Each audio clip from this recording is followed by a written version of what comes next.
अस्सलाम वालेकुम व्यूअर्स, मैं फ़ारूक अब्बास। आप देख रहे हैं हमारा चैनल फ़ारूकी इन्फो। व्यूअर्स, आज का हमारा टॉपिक सवाब के हवाले से है।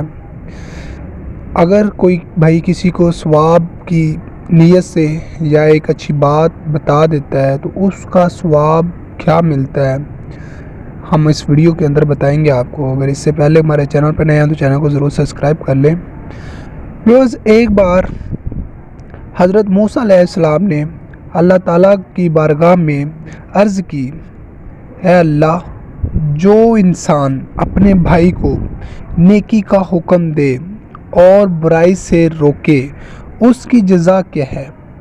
इस पर अल्लाह ताला ने फरमाया, मैं उसके हर कलमात के बदले, मतलब कि वो जो नेकी की बात बताएगा, वो जो भी उस पर अमल करेगा, मतलब हर कलमात के बदले एक एक साल की इबादत का सवाब लिखता हूँ।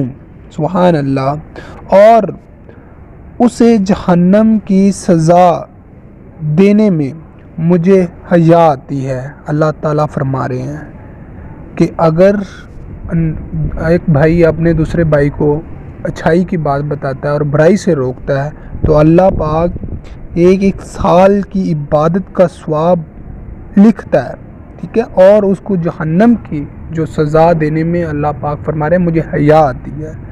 कितनी छोटी सी बात, अगर आप किसी को अच्छाई का रास्ता बता देते हैं तो आपके अमाल में कितनी बड़ी नेकियां लिखी जाती हैं। अच्छाई को फैलाना एक सदका जारिया है। वीडियो को सुनकर आगे लाजमी दूसरे तक शेयर करें।